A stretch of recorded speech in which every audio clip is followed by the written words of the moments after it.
The spring of 2007 was supposed to be like any other in the small, peaceful city of Heilbronn, Germany. But the quiet, picturesque streets of the city were violently interrupted by a tragedy that would soon grip the entire country. Michelle Kieswetter, a 22-year-old police officer, was gunned down in cold blood while performing her routine duties near the Therese Weiss fairground. The circumstances of her death were shocking. Michelle, who had been serving as a young, dedicated officer, was murdered in broad daylight in an execution-style shooting. The crime scene was chilling. Michelle's body lay lifeless, her uniform stained with blood, a gunshot wound to the back of her head. It was a devastating loss, and the details left investigators and the public reeling. This was no random act of violence. It seemed so personal, so cold. Why would someone murder a young officer, a woman in uniform, with no apparent reason or motive? But investigators had one lead to work with: DNA. DNA was considered the gold standard in modern forensic investigations, and this piece of evidence was expected to be the key to solving the crime. Yet, when the results came back, they revealed something unsettling.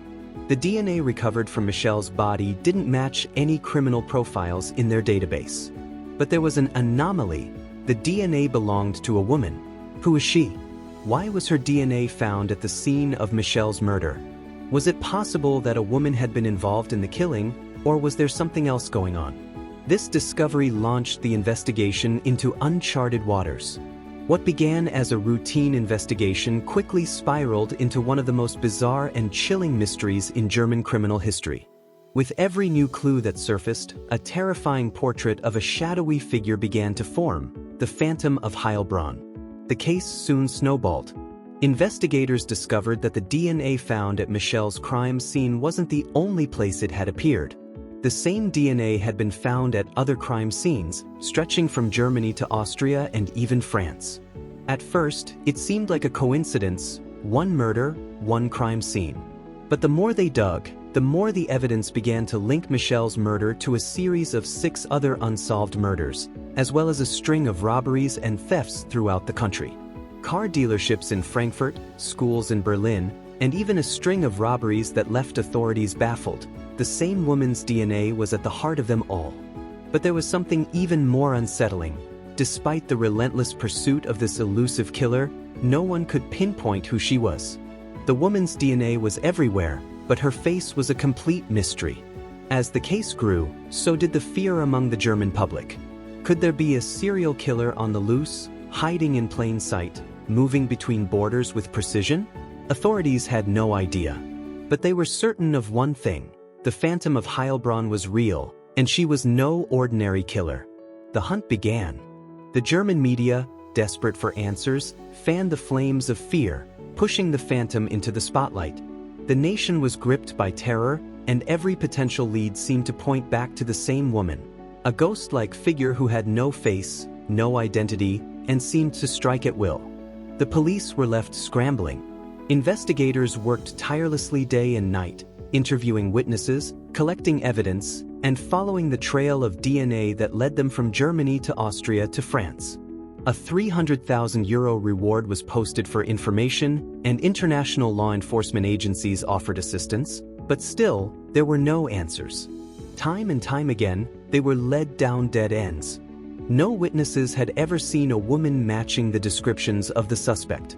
Criminals who could have been tied to the crimes denied ever working with a female accomplice. Victims had no recollection of the phantom figure who had left her DNA at each crime scene. The more they searched, the more it felt as if they were chasing a ghost. In 2008, as the case continued to spiral into frustration, a new discovery pushed the investigation into even more disarray. DNA recovered from a completely unrelated asylum seeker in France was inexplicably linked to the same woman's profile. "This can't be right," said Ernst Meiners, the spokesperson for the public prosecutor's office. The asylum seeker was a man, and the Phantom's DNA was that of a woman. There's something wrong with the process. The media's speculation grew, and investigators began to question the integrity of the evidence itself. Was it possible that the DNA had been misinterpreted? Had the investigators made a catastrophic mistake? Could there be a flaw in the DNA testing process? This revelation was the beginning of a slow unraveling that would shock everyone, especially the investigators who had been chasing this elusive phantom for years. The nightmare that the Phantom of Heilbronn was real began to crumble as doubts were raised. What if the problem wasn't the phantom at all? What if the problem lay with the evidence itself? It wasn't until 2009, after 2 years of chasing shadows, that the investigators finally discovered the devastating truth that would send shockwaves through the criminal justice system. The Phantom of Heilbronn didn't exist. The entire investigation had been based on a catastrophic error. For years, investigators had been chasing a ghost, a figure that had never existed. The DNA samples they had been following, those that seemed to link all the crimes, didn't come from a killer. They came from an innocent woman who had never been involved in any of the crimes. The breakthrough came when investigators uncovered the root cause. The DNA samples had been contaminated. They traced the contamination to a female factory worker in Bavaria who worked in a factory that produced cotton swabs for DNA collection. These swabs, which were supposed to be sterile, had been improperly sanitized, leading to traces of the worker's DNA remaining on the swabs. These contaminated swabs were sent to crime scenes across Germany, Austria, and France, and used to collect DNA evidence in dozens of investigations. The mistake wasn't the result of the investigations, said Stefan Koenig, a forensic expert. We were misled by the very technology that was supposed to help us. The woman had never been involved in any crime. She was an innocent factory worker. She had simply worked in the factory where the swabs were produced.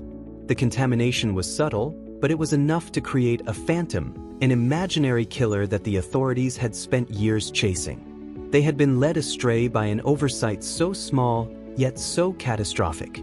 For years, investigators had followed this DNA trail, convinced it was leading them to a dangerous serial killer.